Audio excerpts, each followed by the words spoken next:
Hello everyone. आज हम लोग इतिहास का पार्ट 2 करेंगे। पिछले वीडियोज में हमने प्री हिस्ट्री के बारे में जानकारी दी। अब हम सिंधु घाटी सभ्यता के बारे में पढ़ेंगे। पिछले वीडियो में हमने पूरा पाषाण काल, नवपाषाण काल, मध्य पाषाण काल, ताम्रपाषाणी काल, लौह युग, इन सब से संबंधित बातों को पढ़ा, साक्ष्य के बारे में जाना और इतिहास को जानने की कोशिश की। आइए अब हम शुरू करते हैं सिंधु घाटी सभ्यता। सिंधु घाटी सभ्यता, देखिए सिंधु घाटी सभ्यता माना जाता है 2400 से लेकर के 1750 ईसा पूर्व। 2400 से लेकर के 1750 ईसा पूर्व तक के सिंधु घाटी सभ्यता को माना जाता है। और प्रमुख तथ्य अगर देखा जाए तो सिंधु सभ्यता के खोजकर्ता जो हैं वो हैं दयाराम साहनी। ये बहुत ही फेमस सवाल है कि सिंधु घाटी सभ्यता के खोजकर्ता कौन है, तो दयाराम साहनी। ये कई बार पूछे जाने वाले सवाल हैं, इसे आप ध्यान में रखेंगे। फिर आगे बात करें, सिंधु सभ्यता प्राक ऐतिहासिक या कांस्य युग में रखा गया है। इसे किस में रखा गया है? कांस्य युग में, जो हम लोगों ने पढ़ा था ताम्रपाषाणिक युग। तो ये ताम्रपाषाणिक काल में ये रखा गया है। इसके संबंध में कुछ जानकारी, अगर हम सिंधु सभ्यता के सीमाओं के बारे में चर्चा करना, किसके बारे में चर्चा करें? सीमाओं के बारे में चर्चा करें तो उत्तर में जम्मू कश्मीर है जो कि चीनाब नदी के पास है, उत्तर में मांदा जाता है। पश्चिम में बात करें तो सूत कांगडोर जो बलूचिस्तान दशक नदी पर है, जो आज का पाकिस्तान। और सिंधु नदी की बात करें और सिंधु सभ्यता की सीमाओं की बात करें तो आलमगीरपुर जो कि यूपी में है, मेरठ है, हिंडन नदी में। और दक्षिण में बात करें जो महाराष्ट्र तक जाता है, दैमाबाद। तो सिंधु सभ्यता की जो सीमा है ये काफ़ी महत्वपूर्ण रही हैं और कई बार परीक्षाओं में पूछे जा चुके हैं। बात करते हैं आगे, तो सर्वाधिक स्थल जो है आपको गुजरात में मिलेंगे, यानी खुदाई हुआ सिंधु घाटी सभ्यता के बारे में जानकारी मिली तो सर्वाधिक स्थल जो प्राप्त हुए वो कहाँ हुए? गुजरात में प्राप्त हुए। इसी प्रकार अगर हम मूल निवासी की बात करें तो यहाँ द्रविड़ और भूमध्य सागर है। द्रविड़ और भूमध्य सागर यानी भूमध्य सागर के रहने वाले लोग और द्रविड़, ये दो यहाँ के मूल निवासी पहचाने गए। नगरीय सभ्यता थी, व्यापार मुख्य पेशा था। आप ये विशेषकर जानने वाली बात क्या है कि नगरीय सभ्यता थी और विशेषकर इसमें व्यापार था। बंदरगाह की बात करें तो बंदरगाह लोथल और सुरकोटदा, ये दो महत्वपूर्ण हैं। तो ये सवाल कई बार पूछे जा चुके हैं, दो महत्वपूर्ण बंदरगाह कौन कौन से हैं? लोथल और सुरकोटदा। शासन की बात करें तो शासन जो है वार्निक वर्ग के हाथों में था। किनके हाथों में था? वार्निक वर्ग के हाथों में। सिंधु सभ्यता का व्यापार की बात करें तो आयातित वस्तुएं और स्थल क्षेत्र।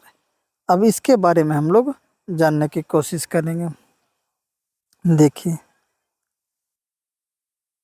इससे पहले हम चर्चा करते हैं आपसे आयातित वस्तुओं के स्थान पे कि पतन के संदर्भ में विद्वानों के मत क्या हैं, कि विद्वानों ने ये कौन कौन से मत दिए कि भाई सिंधु घाटी सभ्यता कैसे पतन हो गया, क्यों पतन हो गया।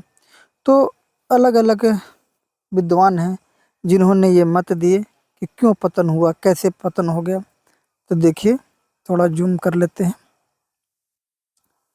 तो अब देखिए विद्वान और मत, तो अगर हम बात करें जॉन मार्शल की, मैक के एवं एस.आर. राव का, तो इनका मानना है कि बाढ़ के कारण सिंधु सभ्यता समाप्त हो गई। दूसरा है गार्डन चाइल्ड और व्हीलर, इनका मानना है कि वाह्य एवं आर्यों के आक्रमण से, वाह्य एवं आर्यों के आक्रमण के कारण जो है ना, ये सिंधु घाटी सभ्यता क्या हो गई? समाप्त हो गई। ठीक है ना। फिर आगे बात करते हैं ओरल स्टाइन और एएन घोष, इनका मानना है कि जलवायु परिवर्तन हुआ होगा। क्या परिवर्तन हुआ होगा? जलवायु परिवर्तन हुआ होगा, और इससे कि सिंधु घाटी सभ्यता क्या हो गई? समाप्त हो गई। फिर आगे देखिए एम आर साहनी, कौन है? एम आर साहनी, इनका मानना है कि भूगर्भिक परिवर्तन हुआ होगा। क्या हुआ होगा?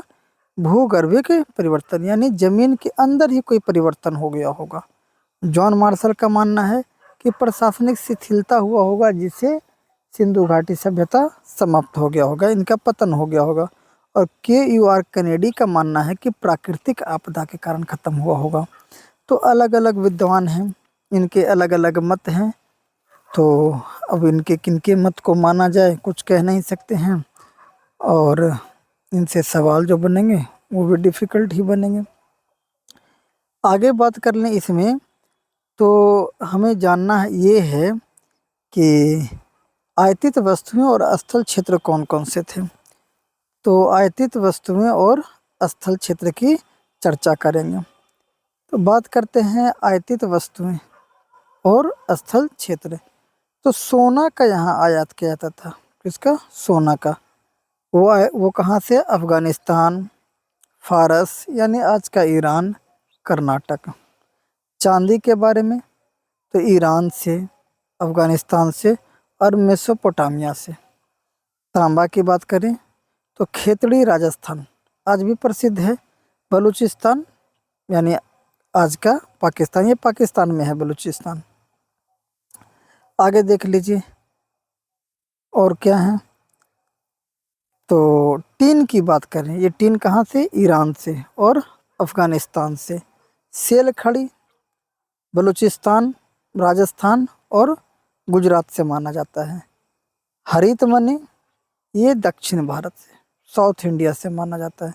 शंख एवं कौड़ियाँ, शंख एवं कौड़ियाँ ये सौराष्ट्र जो गुजरात का क्षेत्र है, और कहाँ? दक्षिण भारत से माना जाता है। तो शंख के बारे में देख लीजिए, और आगे और भी है। नील रत्न, किसकी बात कर रहे हैं? नील रत्न की। तो नील रत्न जो है वो है ना, बदख्शां, बदख्शां ये कहाँ से? अफ़गानिस्तान से। फिर शिलाजीत, शिलाजीत तो आप जानते होंगे, है ना, ये हिमालयी क्षेत्र से। उसके बाद फिरोजा, फिरोजा ये भी कहाँ से? ईरान से। लाजवर्द, लाजवर्द कहाँ से? तो बदख्शां और मेसोपोटामिया से आयातित किया जाता था। फिर गोमेद, क्या है? गोमेद, ये गोमेद कहाँ से किया जाता था? तो गोमेद सौराष्ट्र गुजरात से। स्टेटेटाइट ये कहाँ से? ईरान से। स्फटिक ये कहाँ से? दक्कन का पठार, उड़ीसा और बिहार से। स्लेट, स्लेट कांगड़ा, हिमाचल प्रदेश से। ये सब आयातित किए जाते थे। हम बात कर रहे हैं सिंधु घाटी सभ्यता की। और सीसा की बात करें तो सीसा ईरान, राजस्थान, अफ़गानिस्तान, दक्षिण भारत है, इससे आया करते थे। तो ये सिंधु घाटी सभ्यता में आयातित वस्तुएं थी, जिसके बारे में हम लोगों ने देखा। अगला जो है टॉपिक हमारा वो है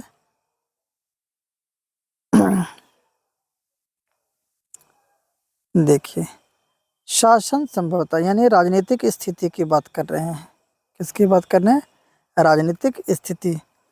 तो राजनीतिक स्थिति की बात कर रहे हैं, तो इसमें आपको ध्यान रखना है कि शासन संभवतः वर्णिक वर्ग के हाथों में था। ये सब सवाल पूछ जाते हैं कि शासन किन के हाथों में था, तो वर्णिक के, है ना, वर्णिक वर्ग के हाथों में।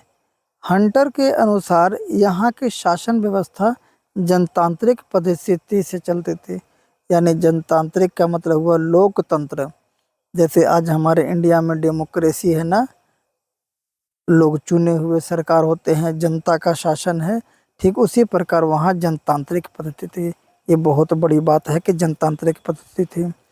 आगे बात करें तो स्टुअर्ट पिगट ने इस सभ्यता की जुड़वा राजधानियाँ हड़प्पा और मोहनजोदड़ो में बताया था। और स्टुअर्ट पिगट बताते हैं कि इस सभ्यता की जो राजधानी थी वो कहाँ थी? हड़प्पा और मोहनजोदड़ो में। इनको जुड़वा राजधानी कहते हैं। कहते हैं कि यहाँ मातृ देवी की उपासना भी लोग करते थे।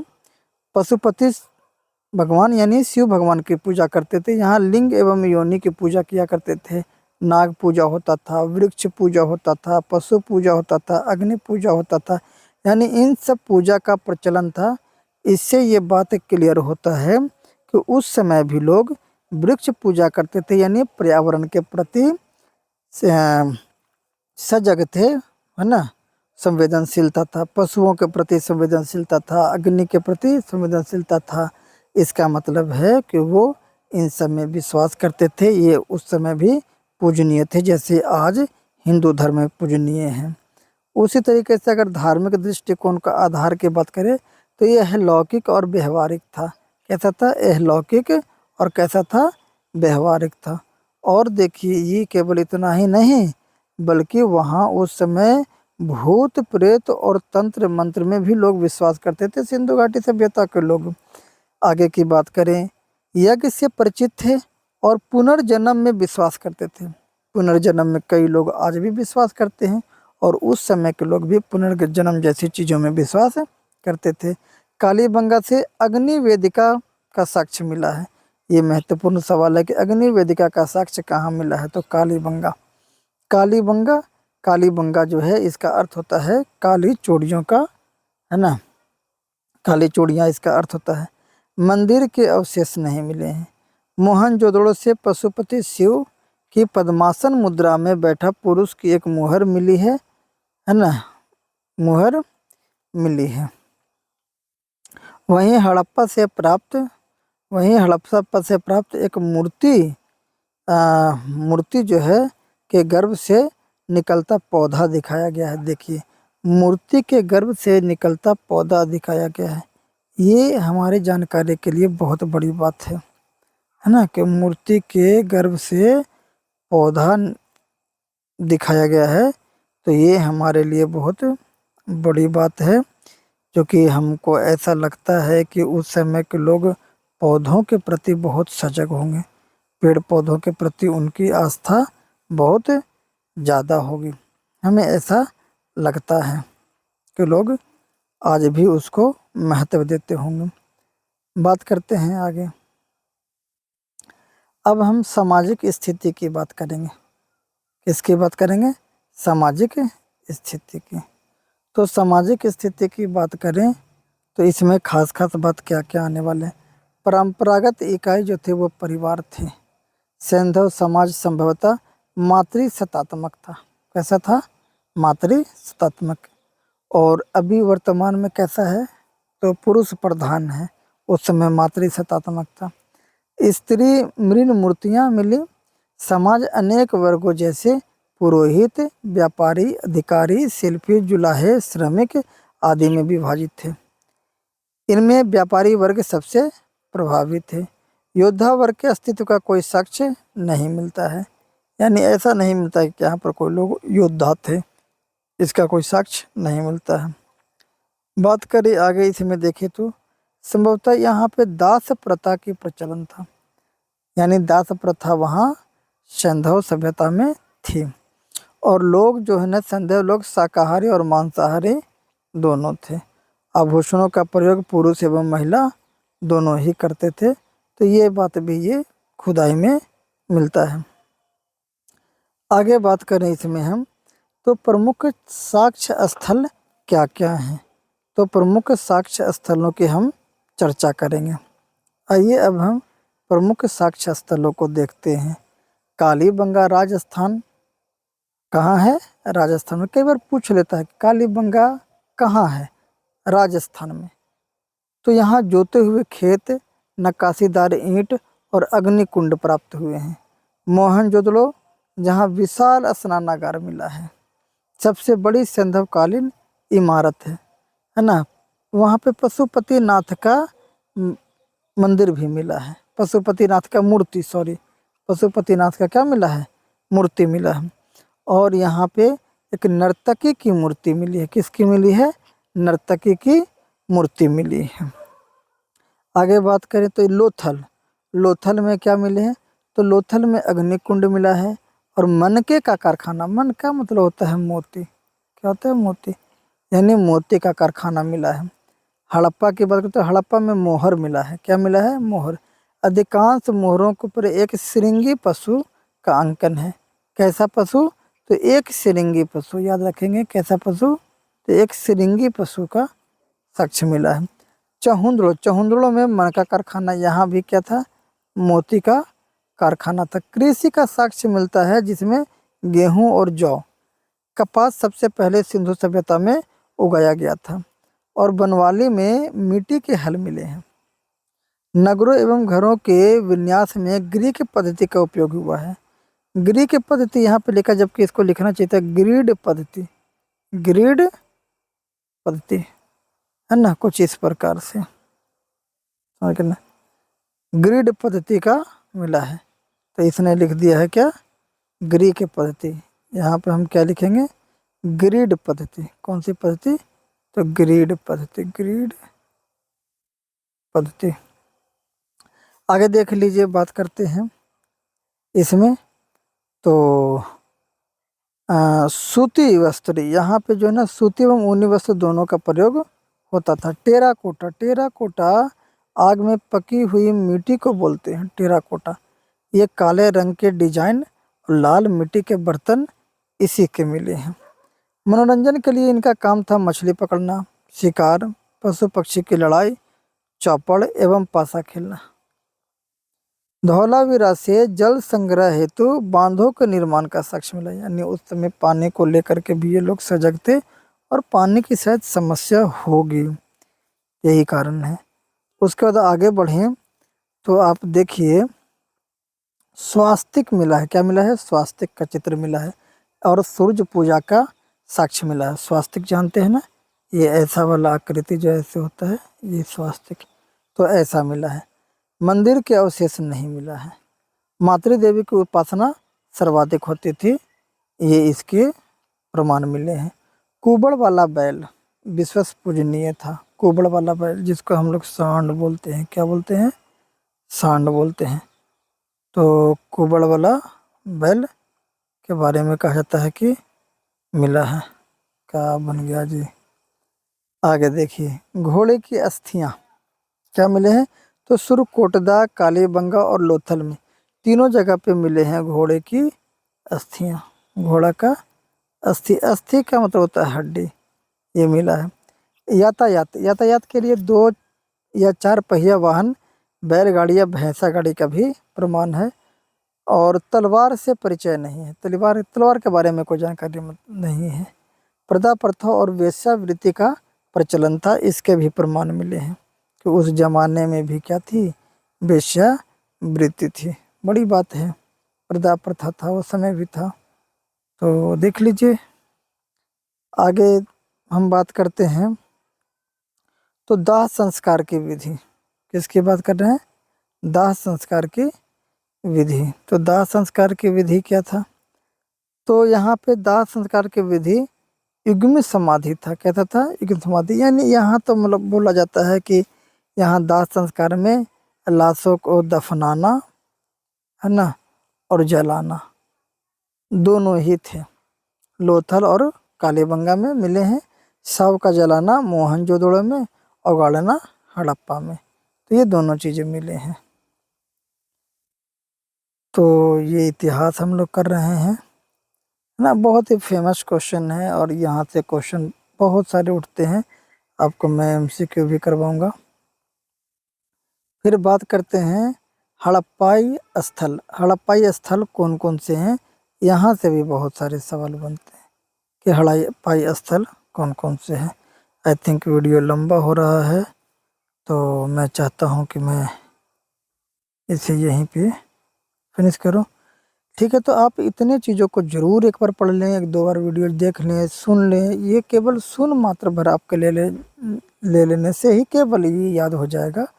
और ये इतिहास की चीज़ें हैं, सुननी चाहिए, जाननी चाहिए, हमारे पास्ट में क्या रहा, कैसा रहा, कैसे कैसे लोगों ने पता लगाया इतिहास के बारे में, तो इन सब की जानकारी अवश्य प्राप्त करनी चाहिए। बहुत बहुत आप सबका धन्यवाद।